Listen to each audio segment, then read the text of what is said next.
حکومت نے نوٹیفیکیشن دیا، داخلہ کا وزیر اس کا انچارج ہے، انفارمیشن منسٹر بھی ہیں اور ایک اور وزیر بھی ہیں، پی ٹی آئی نے مخالفت کر دی، عدم اعتماد کا اظہار کر دیا، تو پھر یہ معاملہ بڑھے گا کیسے آگے؟ شکریہ پراج صاحب. میری استدعا یہ ہے کہ یہ جو 9 مئی کا واقعہ ہے یہ کوئی سیاسی احتجاج نہیں تھا. یہ چند ہزار 3,000 سے بھی کم لوگ تھے جنہوں نے پورے ملک میں یہ بلوا کیا، آگ لگائی، توڑ پھوڑ کی، شہداء کی یادگاروں کی بے حرمتی کی. اور یہ اس کو اسی نظر میں دیکھنا چاہیے کہ یہ ایک ریاست پر فاشسٹ حملہ تھا اور یہ سیاسی احتجاج نہیں تھا. لیکن ہم فاشسٹ لوگوں کی موجودگی میں اب اس سٹیج پر ہیں کہ پاکستان کی سیاست میں کچھ تو رواداری انہی میں ہے جو پرانی سیاسی جماعتیں ہیں. لیکن اگر یہ جو خواب تھا کہ ہمارے درمیان ہم آہنگی ہوگی کم از کم قومی معاملات کے بارے میں، یہ خواب تو اب پورا نہیں ہوگا اور ہمیشہ اعتراضات ہوں گے، تحفظات ہوں گے، عدم اعتماد ہوگا.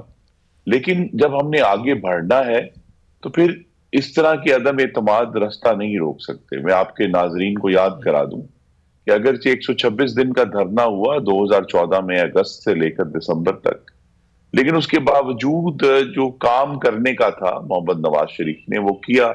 وہ بجلی کی بنانے کی پلاننگ بھی کرتے رہے، وہ کراچی کے امن کے لیے میٹنگز بھی کرتے رہے، وہ دہشت گردی سے لڑنے کے لیے اے پی سی اور مختلف معاملات کو بھی دیکھتے رہے، وہ سی پیک کے لیے بھی جو ہے پیش رفت کرتے رہے. تو یہ ایسے جو عدم اعتماد ہیں وہ رستہ نہیں روک سکتے. تو اگر ایک وزارتی کمیشن بنا ہے اسے اپنا کام کرنا چاہیے.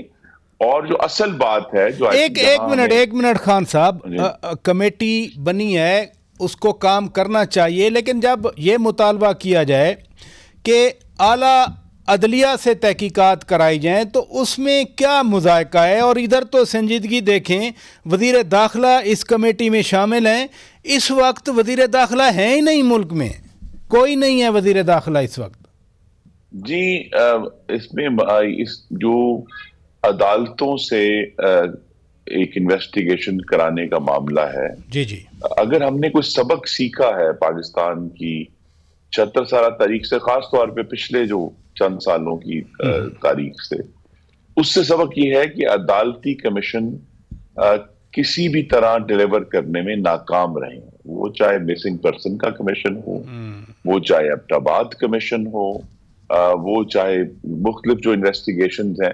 تو لہٰذا اگر ہم نے سبق سیکھنا ہے تو آپ نے جس کا ریفرنس دیا کہ امریکہ میں جو 6 جنوری 2021 کا دن تھا، جب اسی طرح بلوا کرنے والے وہاں کی پارلیمان پر حملہ آور ہوئے، اندر گھسے، توڑ پھوڑ کی، تو اس میں 2 ٹریک بنے تھے جی. اور وہی غالباً ایک ٹریک تھا پارلیمنٹری کمیشن کا کہ وہاں کی جو سینٹ اور ہاؤس آف ریپرزینٹیو ہے ان کی ایک جوائنٹ کمیٹی بنی جس نے کوئی کرمنل انویسٹیگیشن نہیں کی. اس نے اپنی ایک پوری اس کے اوپر باز پرس کی، لوگوں کو بلایا اور اس کے بعد ایک ضخیم رپورٹ جو ہے وہ انہوں نے پبلش کر کے عوام کے سامنے حقائق رکھ دیے. لیکن اس کے بالکل ساتھ جب ان کی پارلیمان یہ کام کر رہی تھی، ان کے جو قانون نافذ کرنے والے ادارے تھے انہوں نے وہ کیسز فائل کیے. اور آپ کو معلوم ہے کہ چند مہینے پہلے پہلی جو اس کی جو انڈائٹمنٹس تھیں وہ آئیں اور لوگوں کو پھر ایک شخص کو جو سب سے زیادہ ان کا سرغنہ سمجھا جاتا تھا اس کو 18 سال کی سزا ہوئی. پھر اور لوگوں کو سزائیں آنا شروع ہو گئیں، 11 سال، 12 سال، 15 سال. تو بڑی سیریس سزائیں انہوں نے اس معاملے کو جو ہے وہ ان کے سامنے بھی ایک چوائس تھی جو ہمارے سامنے، کیا وہ اس کو سیاسی احتجاج کا نام دے کے قالین کے نیچے دبا دیں گے جی بس ٹھیک ہے سیاسی احتجاج کا ہو گیا.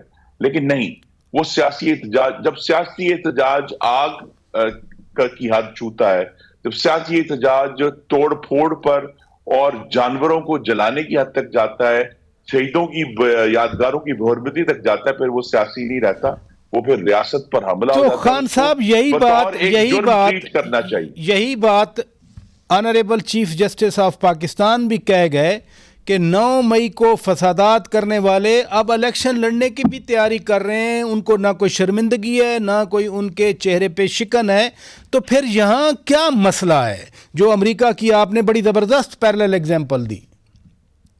جی, مسئلہ یہی ہے کہ ہمیں ایسی, چونکہ پاکستان کی تاریخ میں کسی مبینہ سیاسی جماعت نے, جو کہ اصل میں ایک جتھا تھا, متشدد جتھا جس نے سیاسی جماعت کا روپ دھارا ہوا تھا, وہ 9 مئی کو بے نقاب ہوا. تو لہذا جہاں آج کل آپ کو معلوم ہے کہ امریکہ میں ایک بڑی سنجیدہ قانونی بحث جاری ہے, کیونکہ 2 ریاستوں نے یہ کہا ہے کہ ہم ڈونلڈ ٹرمپ کو اس حملے کی بنیاد پر صدارتی الیکشن اپنی ریاست میں, یعنی ان کے جو صوبہ ہے اس میں لڑنے کی اجازت نہیں دیں گے.